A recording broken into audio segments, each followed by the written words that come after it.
بسم اللہ الرحمن الرحیم نحمده ونصلی علی رسولہ الکریم اما بعد فاعوذ باللہ من الشیطان الرجیم بسم اللہ الرحمن الرحیم۔ محترم سامعین، بیشتی زیور صفحہ نمبر 80 نجاست کے پاک کرنے کا بیان، مسئلہ نمبر 21 سے 25۔ مسئلہ نمبر 21، آئینے کا شیشہ اور چوری چاقو، چاندی سونے کے زیور، پھول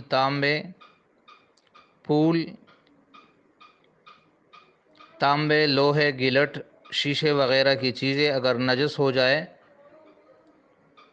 تو خوب پونچھ ڈالنے اور رگڑ دینے یا مٹی سے مانچ ڈالنے سے پاک ہو جاتی ہیں۔ یعنی اگر پانی استعمال نہ بھی کرے تو پاک ہو جاتی ہے مٹی سے رگڑنے سے، پونچھنے سے۔ لیکن اگر نقشی چیزیں ہو تو بے دوئے پاک نہ ہوگی، اس صورت میں پانی استعمال ہوگا۔ مسئلہ نمبر 22، زمین پر نجاست پڑ گئی، پھر ایسی سوکھ گئی، خشک ہو گئی کہ نجاست کا نشان بالکل جاتا رہا، نہ تو نجاست کا دھبہ ہے نہ بدبو آتی ہے، تو اس طرح سوکھ جانے سے زمین پاک ہو جاتی ہے، اگرچہ اس پر پانی نہ بہایا جائے۔ لیکن ایسی زمین پر تیمم کرنا درست نہیں ہے، البتہ ایسی زمین پر نماز پڑھنا درست ہے۔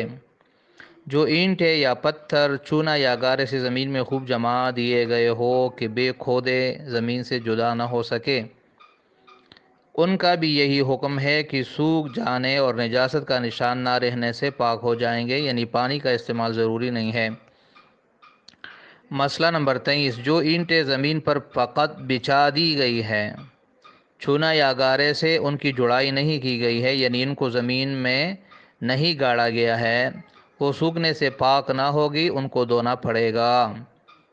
یہ مسئلہ اچھی طرح یاد رکھے۔ ایک وہ اینٹیں ہوتی ہیں جس کو زمین میں گاڑا جاتا ہے، وہ اگر سوکھ جائے یعنی نجاست اگر ان پہ ہو تو سوکھ جانے سے پاک ہوں گے، لیکن جو اینٹیں زمین پر بچھا دی گئی ہے اور گھارے سے ان کو زمین میں نہیں گاڑا گیا تو وہ فقط سوکھنے سے پاک نہ ہوگی، ان کو دھونا پڑے گا۔ مسئلہ نمبر 24، زمین پر جمی ہوئی گھاس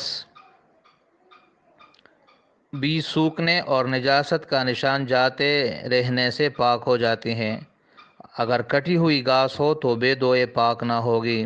یہ گھاس کی دو قسمیں ہیں، ایک وہ جو کٹی ہوئی ہے، ایک وہ جو زمین پر جمی ہوئی ہے، یعنی کاٹی گئی نہیں ہے۔ تو جو زمین پر جمی ہوئی گھاس ہے، اگر اس میں نجاست گر جائے تو سوکھ جانے سے وہ پاک ہو جائے گی، پانی ضروری نہیں ہے۔ لیکن اگر کٹی ہوئی گھاس ہو تو اس کو پانی سے دھونا ضروری ہوگا۔